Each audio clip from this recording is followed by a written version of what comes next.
white ship. She was one of the fastest vessels that was ever built. The man who should be king of the English now, the son of King Henry, was on board when she sailed off. And with the prince there were 140 knights and many nobles, all on their way from Normandy to England. They say the ship hit the rocks, and then a fire broke out. Even before the white ship had departed, the prince and his men had begun to drink and get violent. Monks that were meant to bless the voyage were then forced to disembark. Some say the ship had been cursed. The king's son and many of his family were pulled down into the Black Sea that night.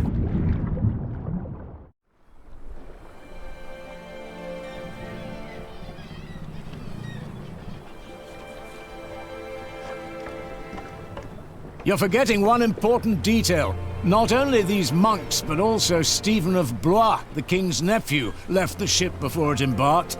They say he got ill. That old rumor. The same Stephen who calls himself the King of the English now. What? That cannot be a coincidence. Yes, it can be. Of course he's king now. He survived. He is the king's nephew. What do you think, my lord? I think Stephen is a clever man. Clever enough to have his whole family perish. But why he would want to rule that god-forsaken rock, I will never understand. What makes you say that? I love my country. Then why are you leaving? Well, because I want to see something new. I'll tell you what you're going to see. A proper country, where people know how to behave.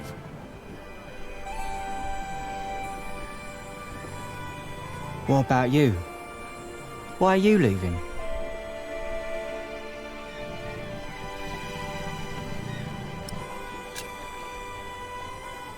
I had no reason to stay. Really? Huh. I guess I should stay out of other people's business. Forgive me. You English do talk a lot, don't you? I just don't know how to feel about leaving my country for the first time. I mean, how should anyone feel?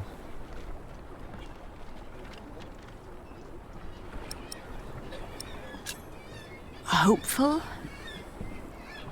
I don't know. Maybe I'm just running away.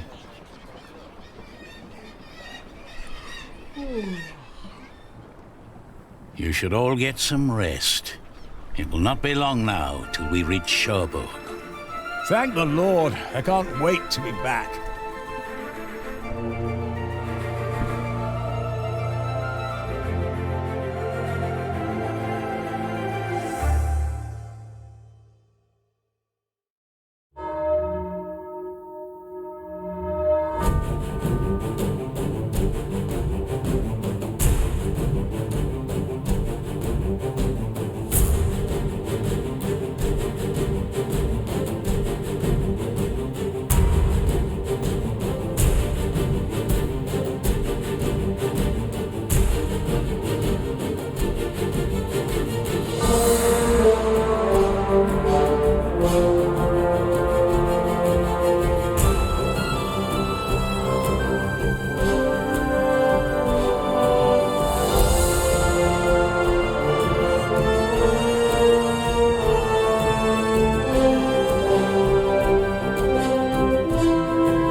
In the late summer of 1142, I had left my home country, England, for good.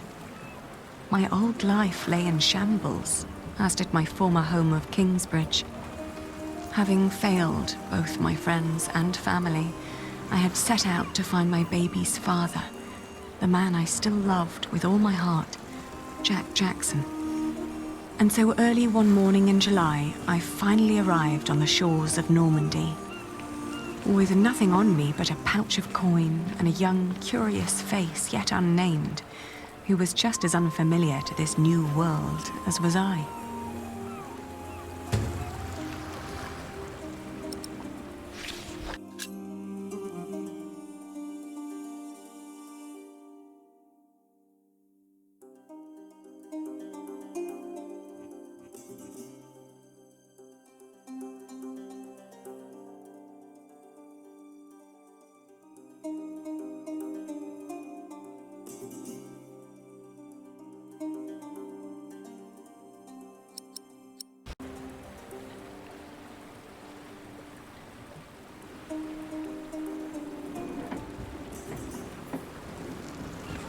You're still here? Oh, it's you. I'm just trying to get my feet used to good solid ground again. The last bit of our voyage wasn't exactly my pint of ale.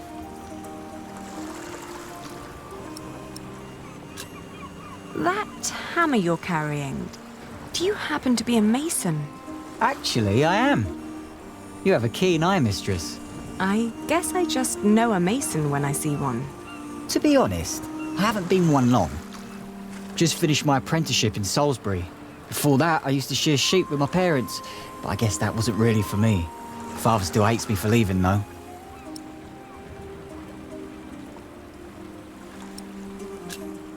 What will you do to find work here as a mason? Don't know. That's for me to find out. All I heard was that the wages are better over here. So you'll just travel from town to town and look for employment? Right. And I was starting to say, a fellow mason told me about the abbey there.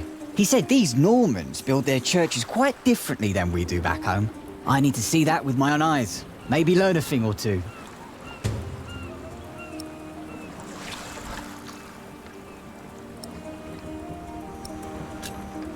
Have a safe journey. Oh, thank you. You too.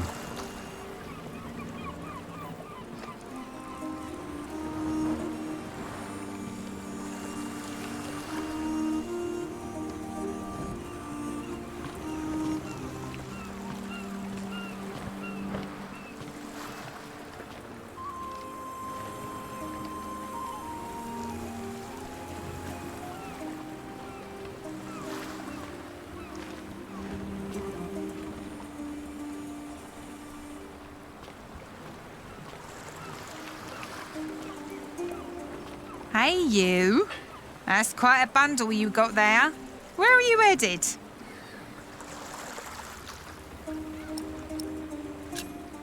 Have you seen a red-haired mason? He must have landed here sometime late last summer. Another ginger in Normandy? I wouldn't have noticed, even if he was carrying a hammer instead of a fishing rod. Maybe you should ask someone in Barfleur. That's where all the travellers come through, the pilgrims and kings. Their lot rarely lands in Cherbourg, with the fortress passing back and forth between Stephen of Blois and Geoffrey of Anjou. Why you even came to Cherbourg in the first place baffles me. It was the earliest ship I could get. You must be in some hurry, madam. Let's just say I needed to get away before I changed my mind. Fine with me. Who am I to judge?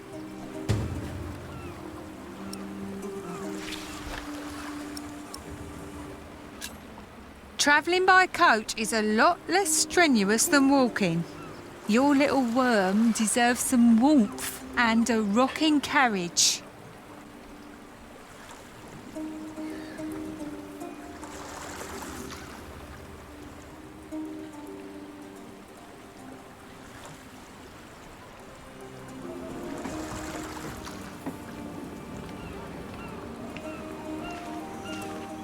Good day. I am looking for someone. A traveller who came through here last summer. Oh, hush now. I need to talk to this man. Looks young. He was born at the beginning of summer. What's his name? I haven't given him one yet. You should. He needs to know who he is. Makes growing up a lot easier.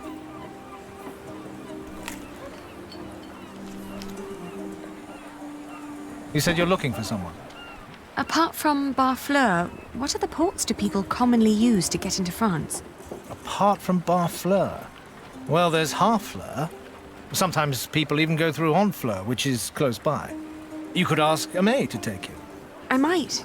Thank you for your help. I'm afraid I can't help it. You really are quite like him. Maybe I should become a mason then. Would definitely pay more than being a fisherman. Have a safe journey.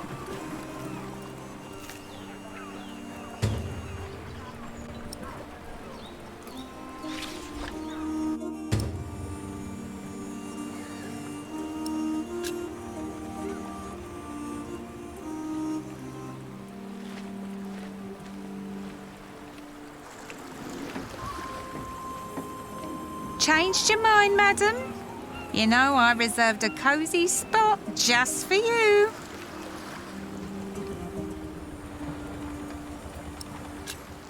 All right. Take me out of town. All right. Where do you need to be?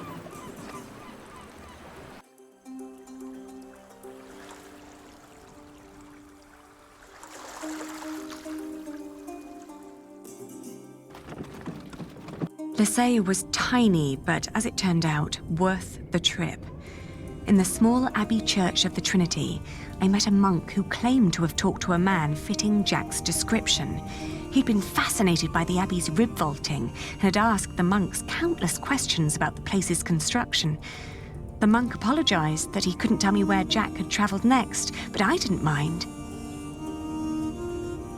I lay down to sleep on the floor of the Abbey guest house and, for the first time in almost a year, I felt relief. As I drifted into sleep, I hugged our baby tight and whispered into his tiny pink ear, "We're going to find your daddy."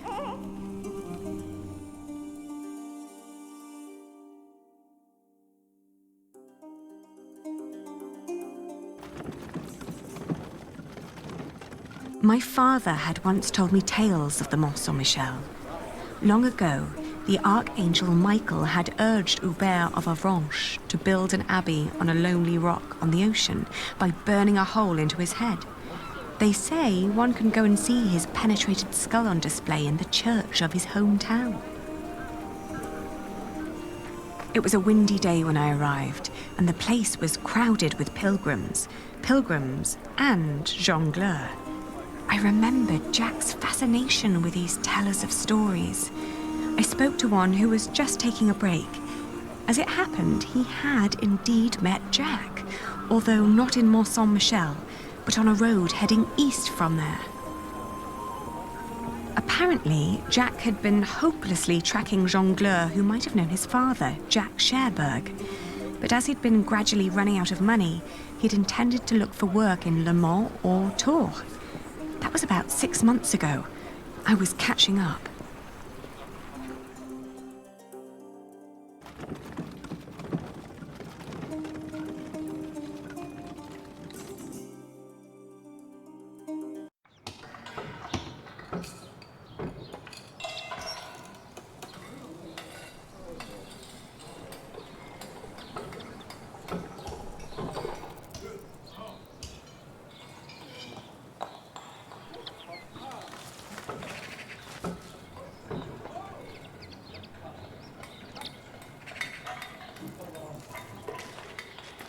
Good day. Are you the master builder?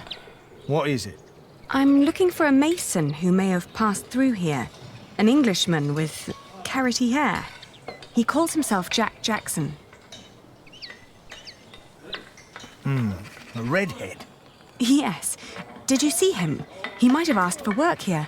No, I'm not looking for new masons. We're just doing repairs. Ah, but was he here? No, never seen him. Now, stand back, woman. Something could fall on your baby's head.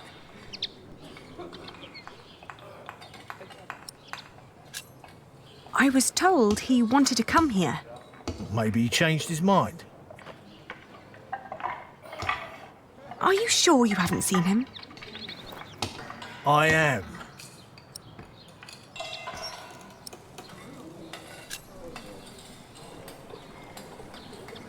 You hesitated when I mentioned a redhead. Are you sure you haven't seen him? Yes, I am sure.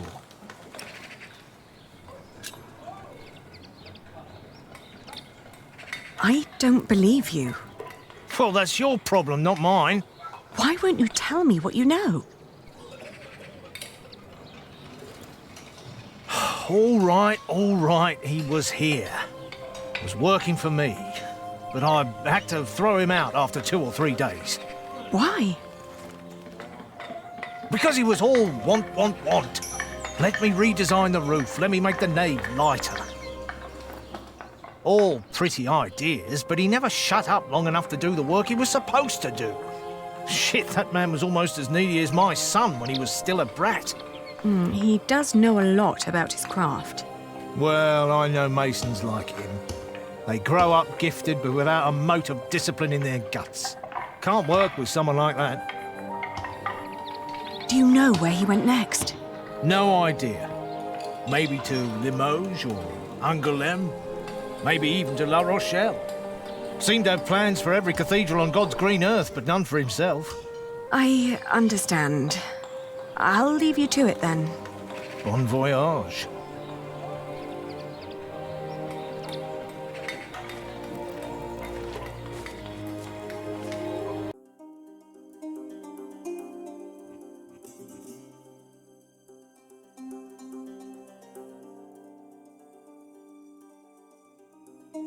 We had just left Tours when I suddenly felt dizzy.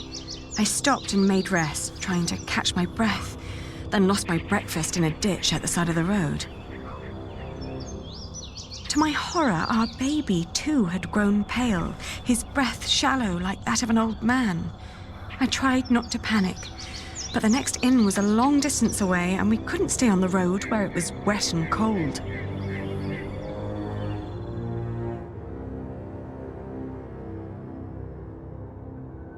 Back in Tours, the fever got worse. I remember people carrying me into a room, laying me on a bed. I tried to feed my baby, but after that, everything turned into a blur. When I awoke, Jack was standing next to my bed. He scolded me for following him. "You know you could go anywhere you want," he whispered. "Why be stupid and follow me?" I tried to answer, but he just opened the window and jumped out, heading toward ancient Greece, or maybe all the way to Arabia. And in my feverish mind, I followed him.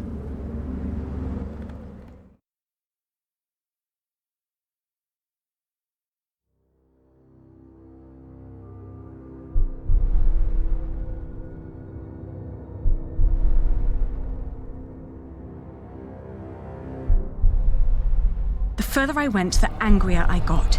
For years, I'd been fighting for my family. I'd committed myself to an oath to my father. I'd built up a business to sustain it and even married a man I despised so I could create a future for the people around me. I'd known nothing but my duty to the men in my life, while the man I was trying to find lived a life of casual irresponsibility. He travelled the world on a whim to learn about mathematics and philosophy, while I had to raise the child he'd fathered. When could I ever do anything just for myself?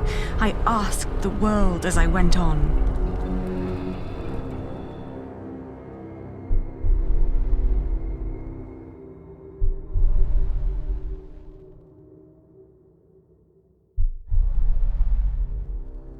I'd travelled in a circle all the way to the edge of the world and back, only to return to the place of our failure. With my eyes closed, I listened to the sound of ripping yarn and crumbling walls, and of coaches carrying good people away into a cloud of crimson dust.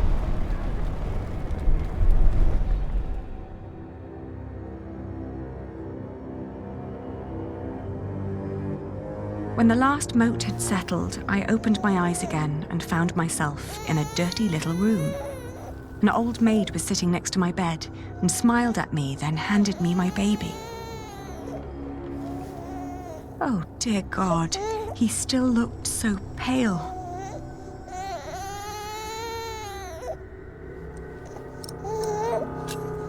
The the more I tried to keep him warm, the colder he felt.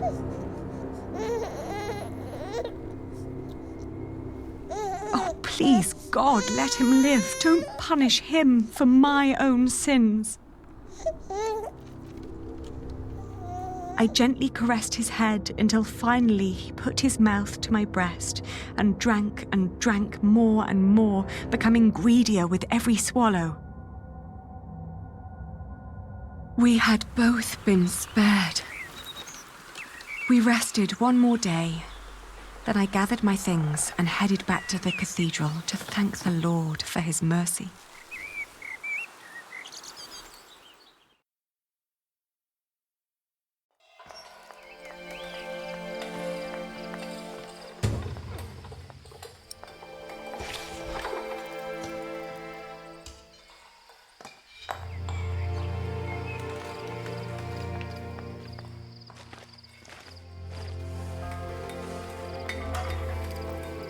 I thank you, dear Lord.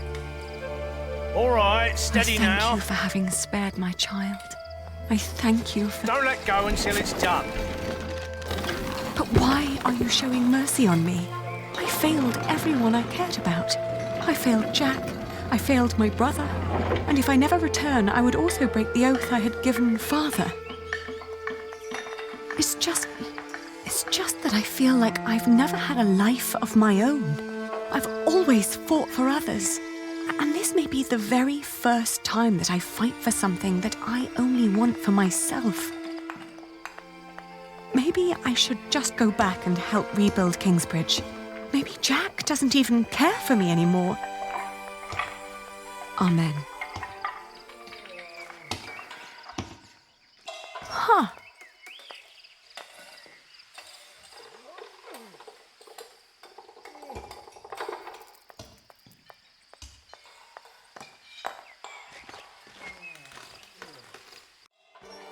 I've seen one of those before. It's amazing, isn't it? The man who did that really had it in him.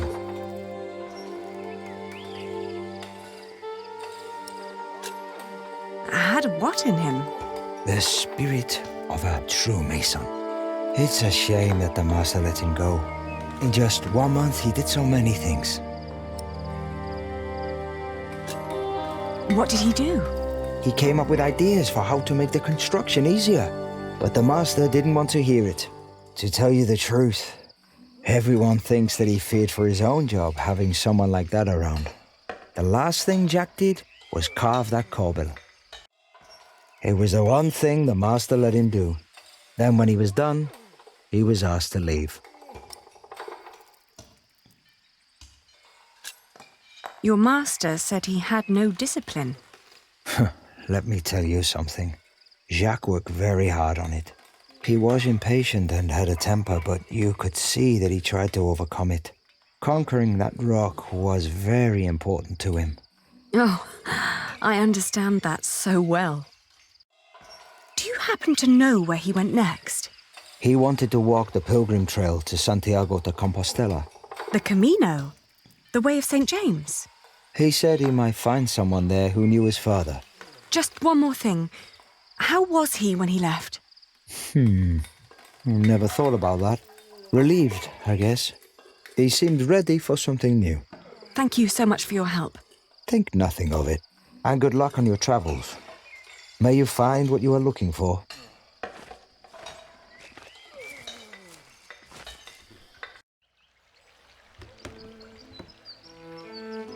Isn't it odd? Just when you stop looking, you come across the most curious of things. Like these 3 devices that one of my merchants brought back from Baghdad. Oh no. Is it another one of your Banu Musa toys, Rashid? They're not toys, Adriel. They're objects of scholarly ingenuity and reflection. I will let my valued friend from the north do the honors.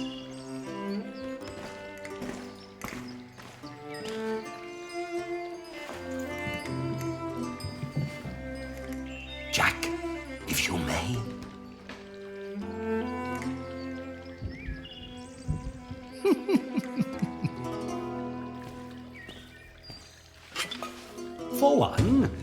let me draw your attention to the magnificent songbird on the table. And then to that wondrous donkey next to the entrance. Although the most astounding thing of all stands right between them. That statuette? Ha-ha, precisely. And now? Now, Jack will heat the water in the tank. But one thing at a time, let us let Jack decide what to demonstrate first.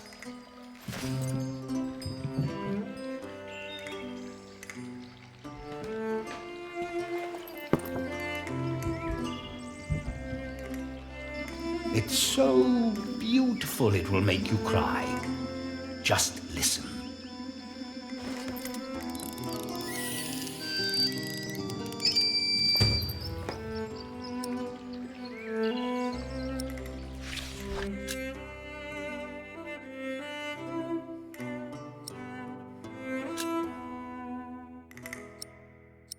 Well, how marvelous! How does it work? Maybe it's a miracle. Right. Go on, Jack. Tell them.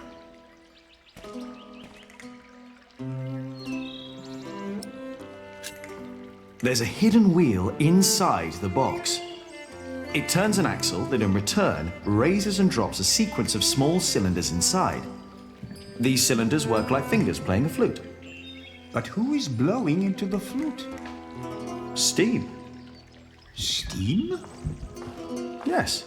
When I opened the pipe, it gradually pushed itself into the tube. The power of steam. For once, I must agree. This is brilliant.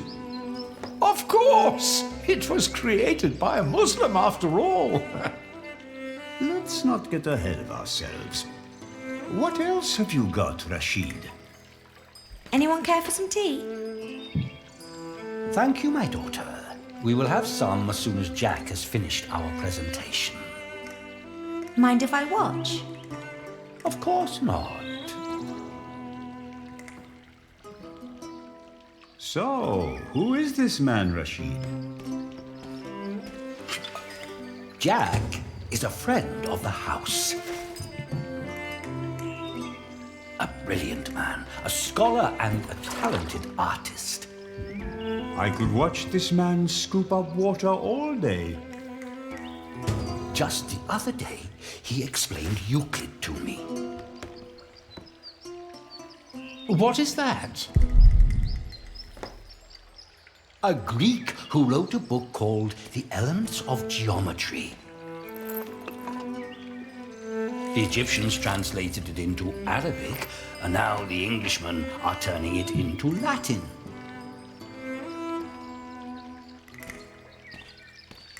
Now, watch the head. Just any moment now. There. Did you see? It threw up. Rashid, this is disgusting. Oh, far from it. Would you kindly explain how it works, Jack? You see that bowl floating on top of the water?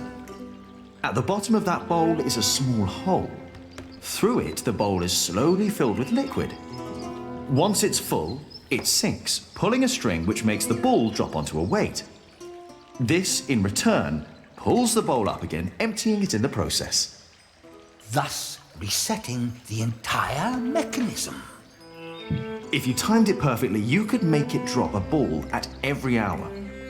Turning it into a clock. How clever. For me, it's still nothing more than a puking donkey. Show us more, Rashid. One could join those two and build a singing donkey clock. One song after every hour.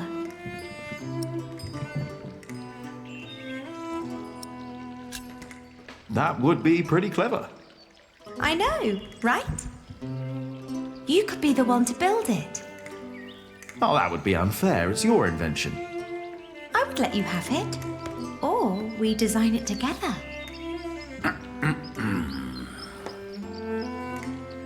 You still haven't shown us that statuette yet. Of course. Jack, if you may.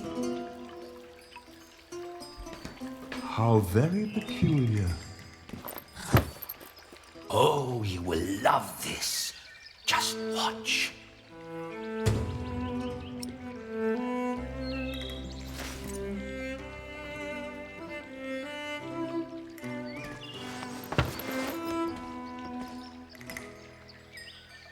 And now? Just be patient, but don't look away. It takes some time for her to... To do what? Is it crying? Isn't that amazing? No, it's irritating. Rashid, what is going on?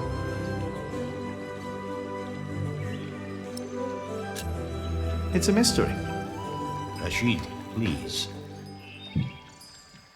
We all know that there is no such thing as a man-made miracle. And this piece of wood is very clearly made by man. I very much agree, my friends. But so far, none of us has an explanation.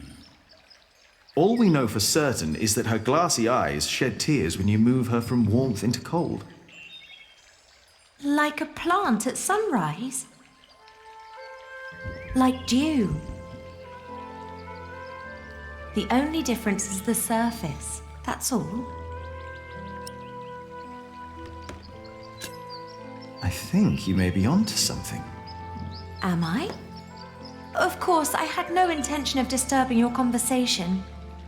But if you can find out why there's dew gathering on a plant, you may understand why that woman is so weepy. So, who wants a cup of tea? I'll have some. Your daughter is quite something, Rashid. A scholar in her own right. I know. I'd rather she wasn't. It would make marrying her off so much easier. Oh, I'm certain that won't stay a problem for long. Maybe the dew originates from invisible water in the air. Water that stays hidden when it's hot.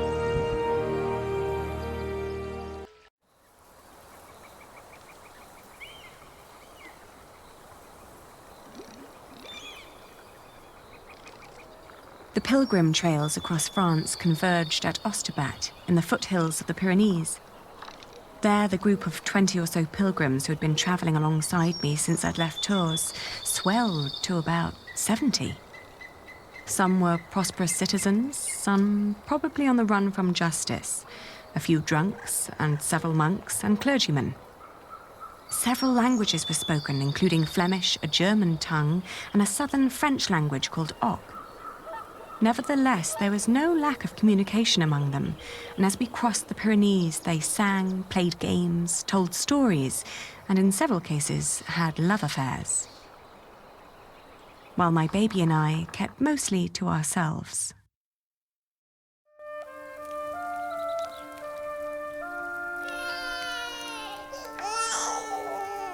Ganz schön frech, die mit ihrem Kind.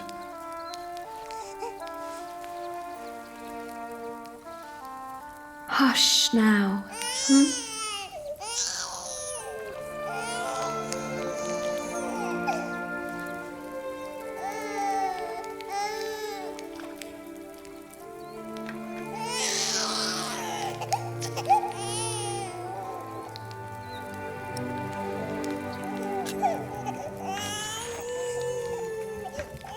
Richtig dreist.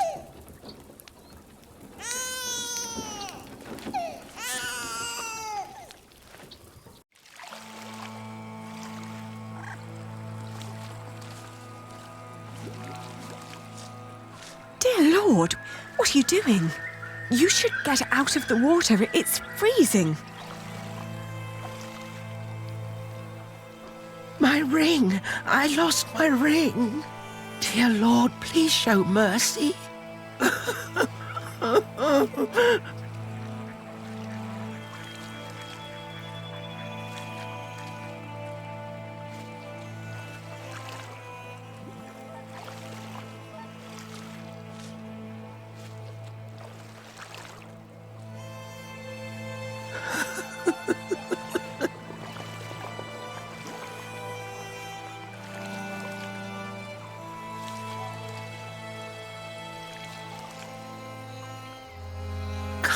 to me.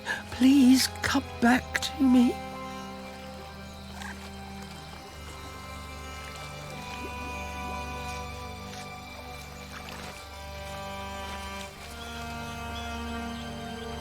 Where are you? Where did you go?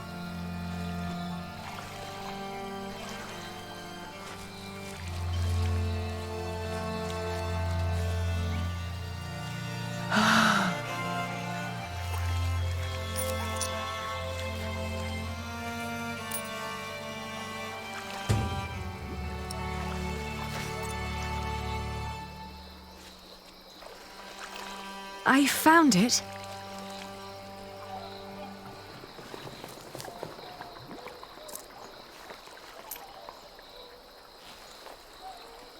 Yes!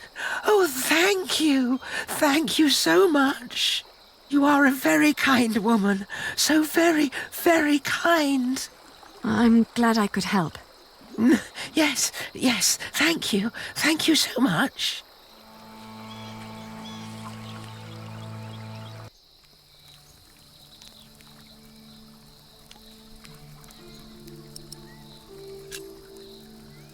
I can see this ring is very precious to you. It was a gift from my stepmother. She thought I would stay forever, but I didn't. Why did you leave? Oh, I thought I didn't belong. She always said I was her daughter, but I was sure she was lying. I was so selfish and so stupid. Too stupid to see I really was happy.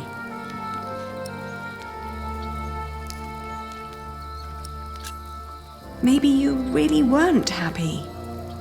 I don't know.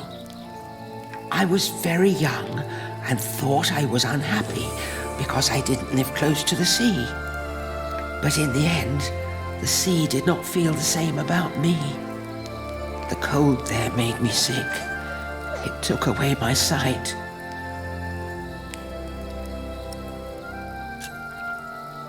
It was courageous of you to leave. You did what your heart told you to. I was stupid. So stupid. Ah, that's why you went on the pilgrimage. Yes, so that St. James might see my devotion, and I will be united with my mother in heaven.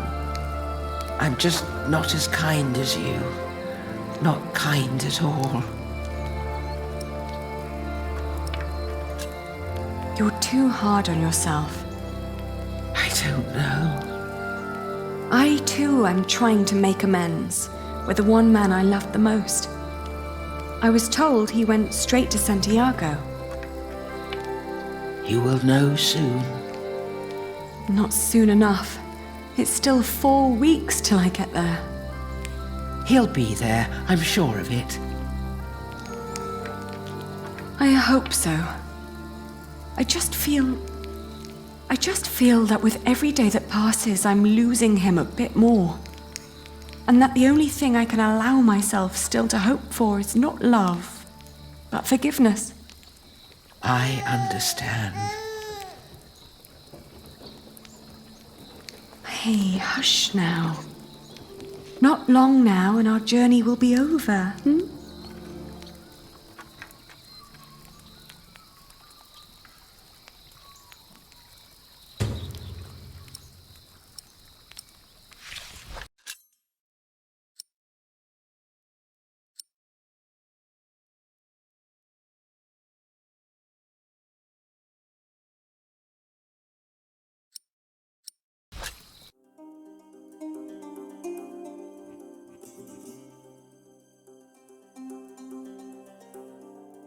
The woman's name was Alba. She came from a small town somewhere in Catalonia. I quickly got used to her constantly feeling out for her stepmother's ring and the sad guilt that would always follow in her milky eyes. I wasn't sure if she appreciated my company, but I couldn't leave her on her own either. By the time we reached Los Arcos, she'd stopped talking, while I kept on dropping a kind word here and there to let her know I was still by her side.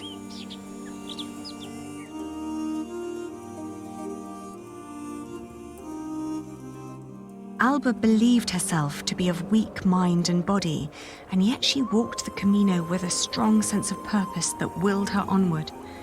It made me wonder about what I'd told her about my own journey. Did I hope for love, or was I really traveling because I needed him to forgive me? But what was there to forgive? My decision to marry Alfred had been in the best interest of the people of Shiring. It was a sacrifice I had to make to stop the evil reign of William Hamley. These questions had haunted me for a long time now.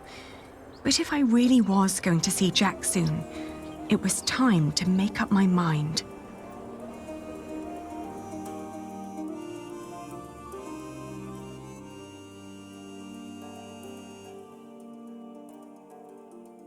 Around Lyon, the path began to gradually turn uphill. It was only 2 more weeks till we'd reached Santiago. The baby was in a good mood, and so, surprisingly, was Alba.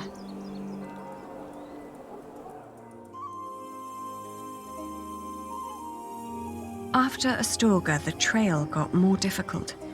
Alba became slower and slower, and we had to rest more. She became quiet again. The strain on her old body grew, and she worried that she might not be able to reach the end. Still, we managed to push onward.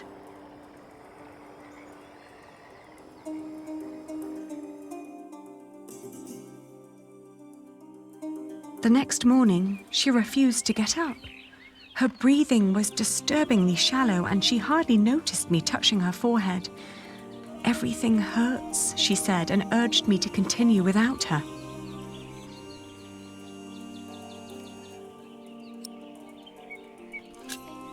Of course, I stayed with her.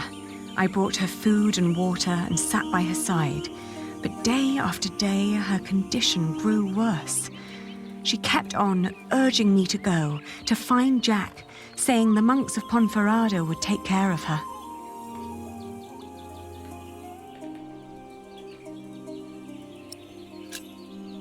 I'd hardly known her, and most of the time she'd tried to push me away, as if she considered herself a nuisance that slowed me down and who didn't deserve company.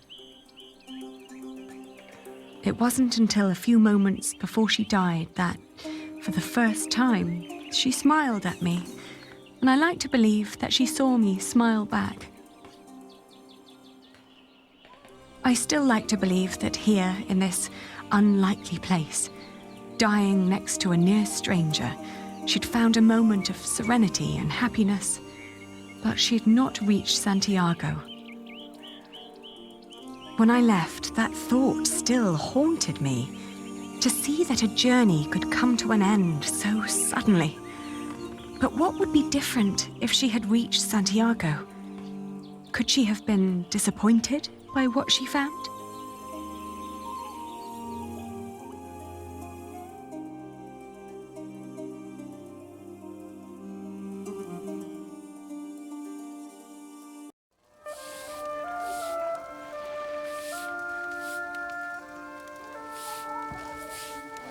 After months of hard travel, the child and I finally reached Santiago de Compostela.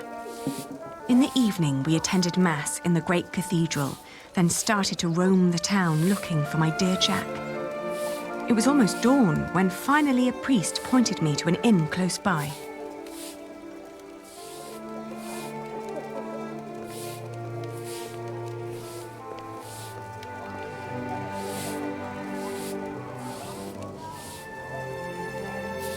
Buenos dias.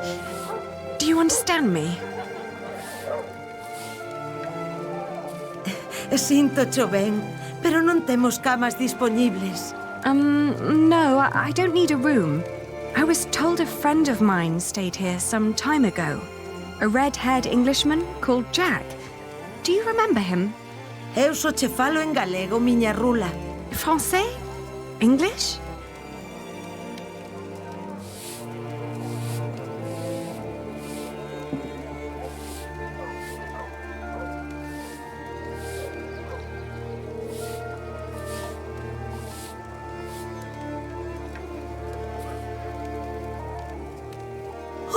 Que cousiña! Eche rubio! Sí, redhead.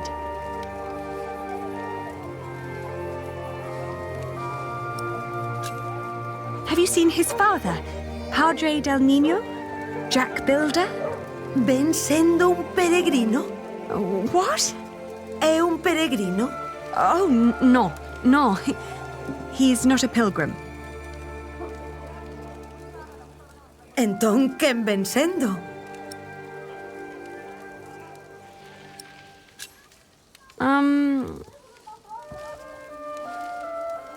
Let me show you something.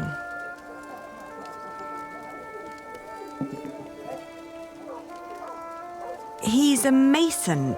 He builds things like that. Ah, eche masón. Albanel. Sí, a mason. It's the same word in Galician. Por aquí pasan unha morea de masóns. Non me poderías dicir algo máis sobre el? Well, he's a mason and he has red hair. He's also very knowledgeable. But how do I tell you that?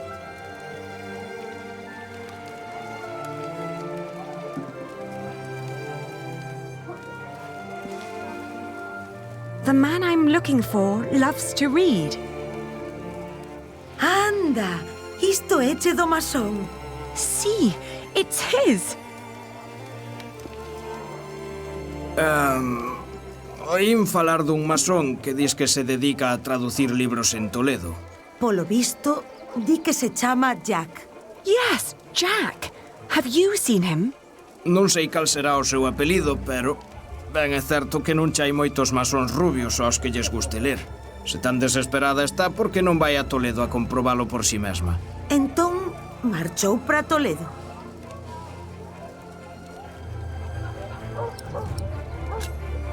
He went to Toledo? A Toledo marchou, sí. Di que o teu Jack podería estar en Toledo. All right, so I will go to Toledo then. Gracias. I just pray that I understood you correctly.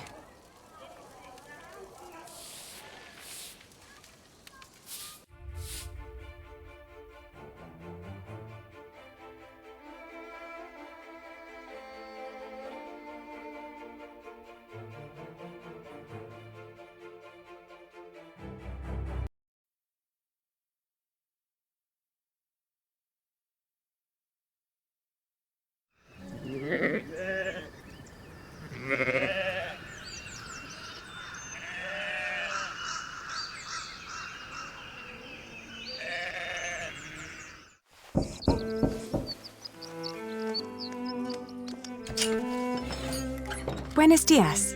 Parlez-vous français? English? Of course. How may I help you?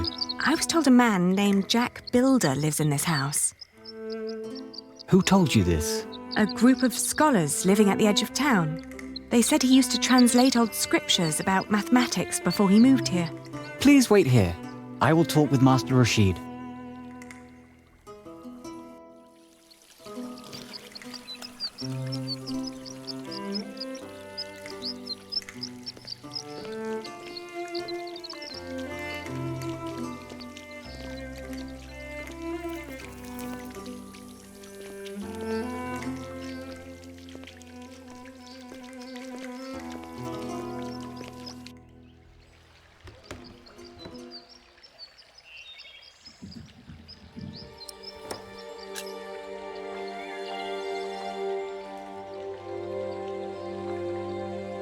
It's his.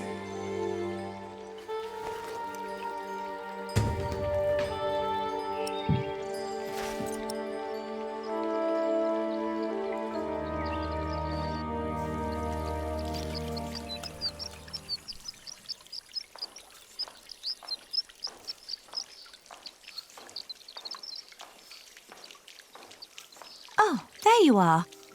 May I ask who let you stroll around our house? I travelled hundreds of miles looking for a man called Jack Builder. A scholar told me that I would find him here. Yes, my servant told me already. My father's not here at the moment. so you'll have to make do with me. Unfortunately, I must disappoint you. There's no one called Jack living in this house.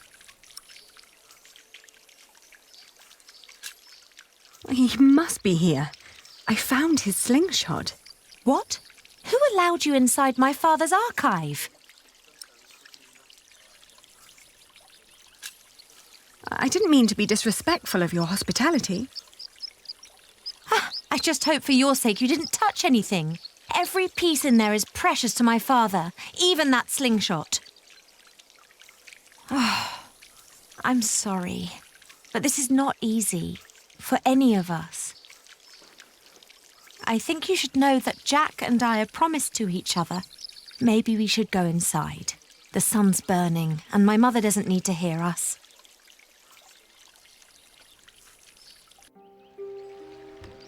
Jack told me about you. You are Aliena.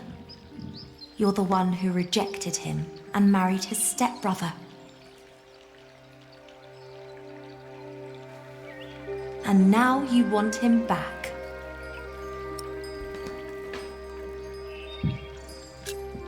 I'm here because I love him.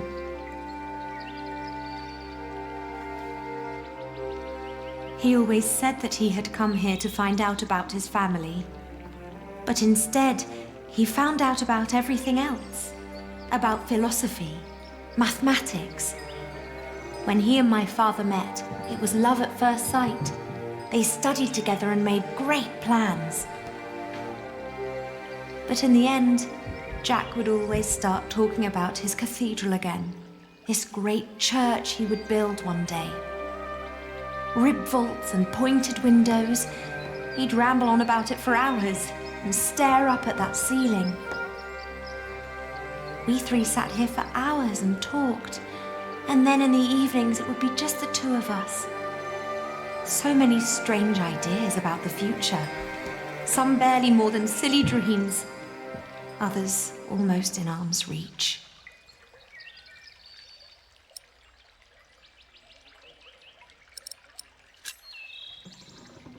You're talking about him as if he were gone. Well, he's not here anymore. My father had offered him work as a master builder here in Toledo.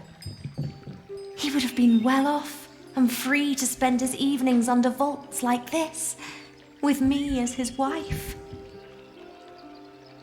But in the end, he refused. Tell me, did you really marry his stepbrother? It was the hardest decision I ever made. But it also felt like a sacrifice I had to make to fulfill a promise I made to my father. It was all for nothing. I thought I had no choice. I didn't want to hurt him. Believe me. I do. You know, he left me because of you.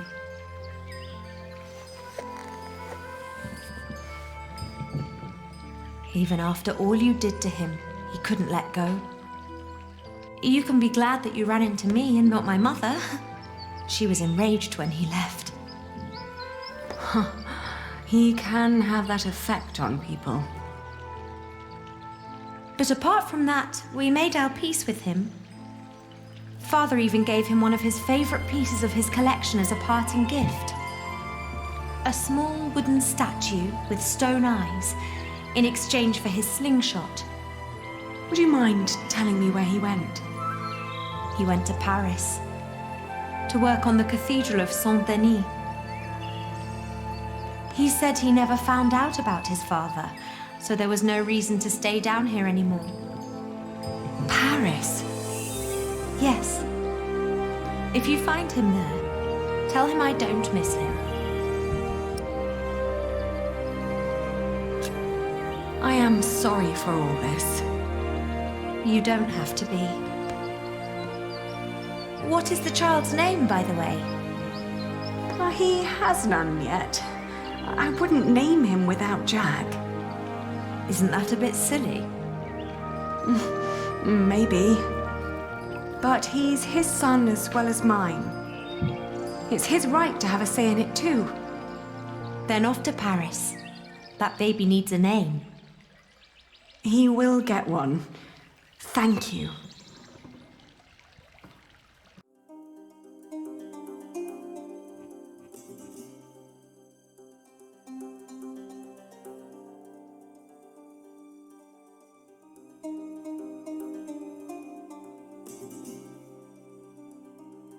I travelled back along the Way of St. James, passing through Astorga, Lyon and Burgos. I crossed the Pyrenees, revisiting Bordeaux, Angoulême, Poitiers, but never stayed longer than one night. The closer I came to Paris, the stronger my old doubts and fears resurfaced. If Jack really was there, what was I to say to him?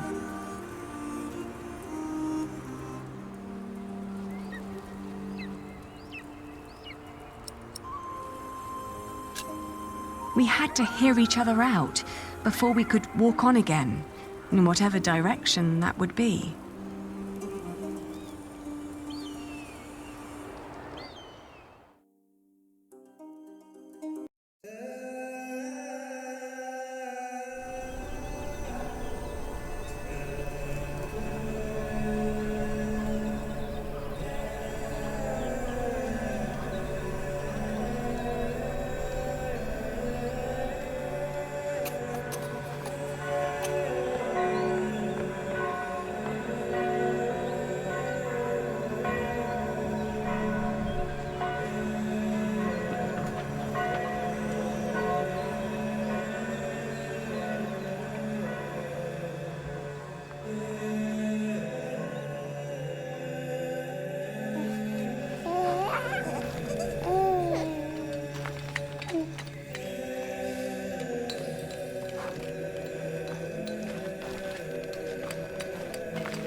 There. Are we awake then? You almost missed this. Look at these colourful windows. Look at the light.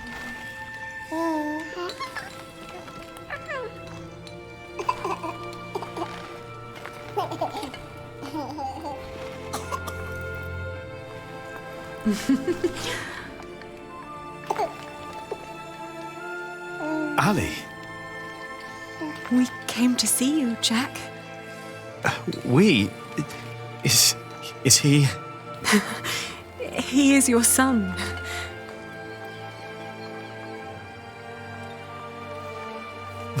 My son?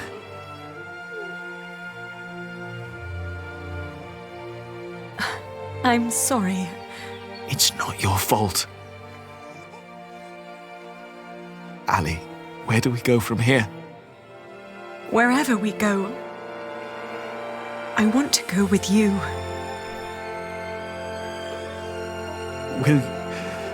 Will you marry me? Both of you. We will. We stayed in Paris as husband and wife. And our son, Tommy. The days went by quickly. Jack had learned much working as a builder in Saint-Denis. Days became months. Then after a year, we both grew restless. Where can we go from here, we asked ourselves again. We both confessed that we wanted to see our families, our friends. And then we knew where we wanted to go. Home. Even if it was in shambles.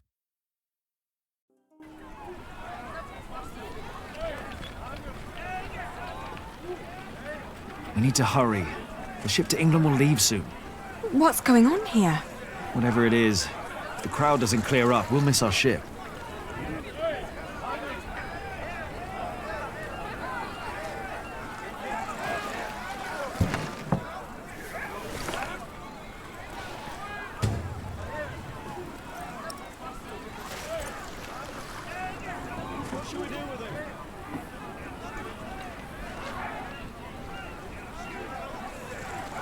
excuse me? What's going on here? He's a thief. He told us lies and stole our money. But isn't that just a simple jongleur? That poor man. We need to help him.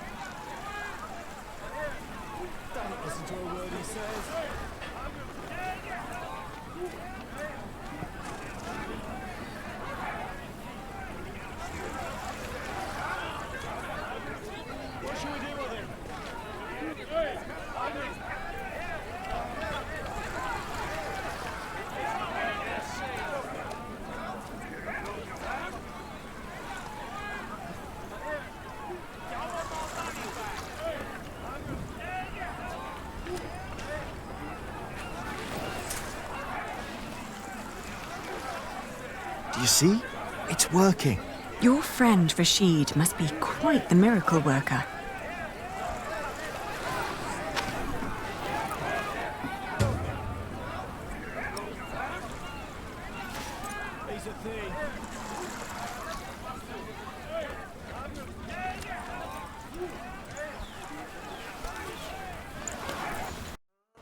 Look! What's going on?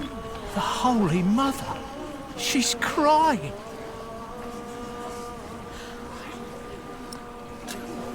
Revere the Holy Mother, for she has blessed us with a sign from the heavens. Cease your doings right now and witness the miracle.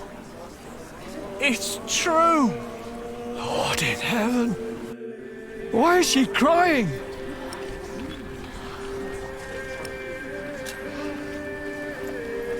She weeps for your sins. What has this man done to you that you would treat him like a wild animal? He tricked us and took our coin. And you would kill him for your own foolishness. The Holy Virgin weeps, for you are not living by the word of God. It is the Mother of God. Forgive us, Holy Mother. Where did she come from? For hundreds of years, she languished in the land of the Saracens.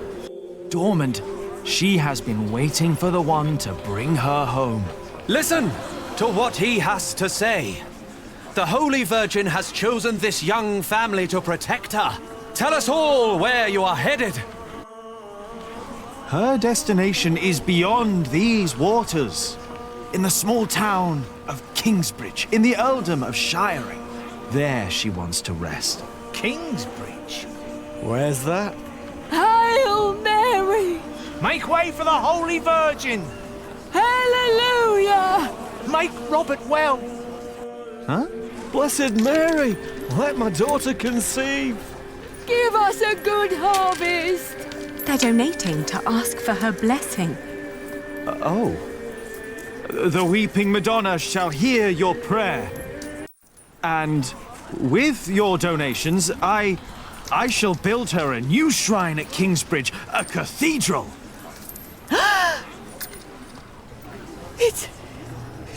It's you. Who do you mean? You. The red-haired ghost. Me? A ghost?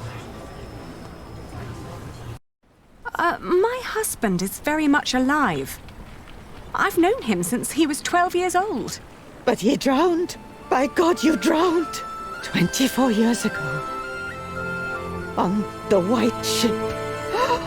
My poor son. My Jacques. His name was Jacques. Jacques Cherbourg. Jacques Cherbourg.